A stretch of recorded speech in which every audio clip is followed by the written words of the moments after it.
Just days ago, the world watched as President Trump and Iranian President Masoud Pezeshkian placed their signatures on a memorandum of understanding in a digital ceremony mediated by Pakistan. The document, already in effect, declares an immediate end to active military operations across all fronts, including Lebanon. It triggers the lifting of the American naval blockade on Iranian ports, commits Iran to reopening the Strait of Hormuz to commercial traffic without immediate tolls, and opens a 60-day window for technical negotiations on Iran's nuclear program, with verification mechanisms and IAAS promised. Oil sanctions are waived for the interim period, allowing Tehran to resume significant exports while the clock ticks toward a final comprehensive deal. On the surface, it looks like a pragmatic pause after months of direct confrontation. Shipping lanes are clearing, oil flows are resuming, and both sides have publicly framed the accord as a pathway to stability. Yet beneath the diplomatic language lies a sharper question that history and Iran's strategic culture force us to confront. Did Tehran negotiate this interim arrangement while simultaneously preparing robust fallback options, fortified underground sites, dispersed missile forces, and renewed leverage through Lebanon that could transform the 60-day window into a tactical breather rather than a genuine turning point? Is this a masterclass in asymmetric diplomacy that exposes the limits of American staying power, or merely another chapter in a long pattern of buying time under the cover of talks? Iran has long excelled at this dual-track approach, even as its diplomats engaged in the current round of shuttle diplomacy through Pakistani and Qatari channels. Evidence from the conflict period and its immediate aftermath suggests parallel efforts to harden and redistribute critical assets. Underground nuclear facilities at Fordow and expanded sections of Natanz were already engineered to survive precision strikes. Reports indicate further tunneling and reinforcement continued or accelerated during the fighting.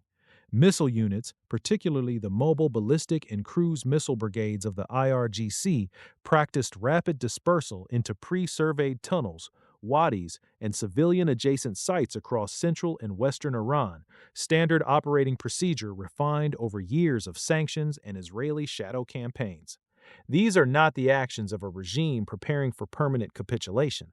They are the preparations of a power that views any ceasefire as temporary and any agreement as reversible. Lebanon remains the most potent proxy lever. The MoU explicitly calls for termination of military operations there and respect for Lebanese sovereignty. Yet Hezbollah's command structure, while degraded, retains thousands of rockets and a rebuilt tunnel network in southern Lebanon and the Bekaa. Iranian resupply corridors through Syria, though strained, have not been permanently severed. A tactical pause gives Tehran space to quietly reconstitute Hezbollah's deterrence posture without triggering immediate Israeli preemption, preserving a force that can once again threaten Israel's northern border or maritime approaches should the final deal collapse or verification falter. This is classic asymmetric leverage. Iran does not need to match American or Israeli conventional power when it can hold distant civilian populations and critical infrastructure at risk through disciplined proxies. The 60-day timeline itself rewards this patient strategy. Verification of nuclear sites, stockpile accounting, and enrichment limits is inherently time-consuming and dependent on Iranian cooperation. Past experience with the JCPOA demonstrated how Tehran could slow-walk inspections, maintain parallel covert pathways, and advance knowledge even under monitoring. A 60-day window is long enough for Iran to sell hundreds of millions of barrels of oil, generate hard currency, repair damaged air defenses and radar networks, and disperse remaining missile inventories into harder-to-target configurations. It is short enough that Western attention may drift once oil prices stabilize and headlines move on. For a regime that has survived decades of maximum pressure by treating time as a strategic resource, this interval functions less like a surrender and more like a strategic reset. American leverage, while real, has revealed clear boundaries. The decision to lift the blockade and greenlight Hormuz traffic was necessary to bring Iran to the table, but it also underscores that sustained economic strangulation carries domestic and allied costs, higher global energy prices, pressure from European and Asian partners, and the political difficulty of maintaining a shooting war without decisive victory. The MOU's economic incentives, including the prospect of broader sanctions relief tied to a final agreement, further illustrate the constraint. The United States can inflict pain, but converting that pain into irreversible behavioral change requires either indefinite commitment or a level of Iranian internal collapse that has not materialized.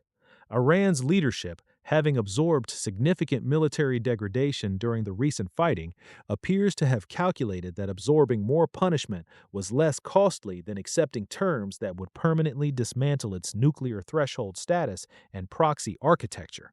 This is where the asymmetric diplomacy becomes most visible. Iran rarely negotiates from a position of conventional strength. Instead, it uses the very weakness that invites pressure to extract concessions while preserving core capabilities. The digital signing, the public commitments on Hormuz and verification, and the inclusion of Lebanon in the ceasefire language create a narrative of Iranian reasonableness that can be weaponized diplomatically if the United States or Israel later accuses Tehran of violations. Any enforcement action during or after the 60 days can be portrayed as American bad faith, rallying domestic hardliners and complicating coalition maintenance. Meanwhile, the physical dispersal of missiles, the deepening of underground infrastructure, and the quiet rebuilding of proxy networks proceed away from cameras and inspectors. Skeptics will rightly note that verification clauses and the threat of snapback sanctions exist on paper. Yet verification regimes have historically struggled against a determined adversary operating on its own territory with deep underground redundancy. Iran has spent 2 decades mastering the art of nuclear latency, maintaining the know-how, the component manufacturing base, and the breakout option even when enrichment is temporarily constrained. A 60-day pause does not erase that latency.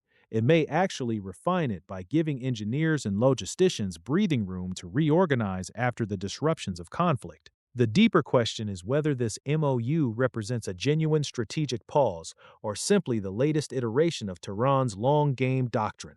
Iran's supreme leader and IRGC command have consistently framed negotiations as tactical instruments subordinate to the regime's survival and regional influence goals.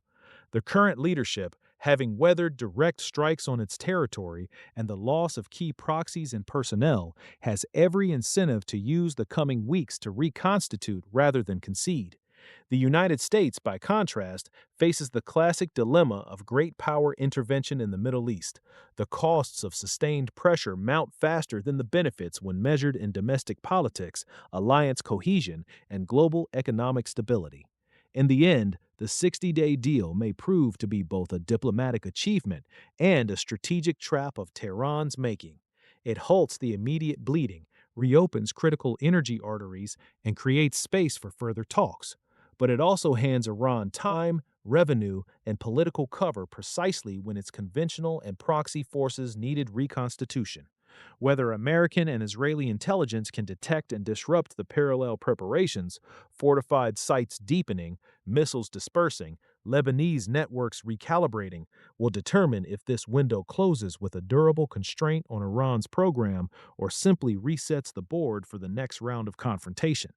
History suggests Tehran is already several moves ahead in that game. The coming weeks will test whether the United States has finally found a way to change the rules or has once again granted its adversary the most valuable commodity in asymmetric conflict, time.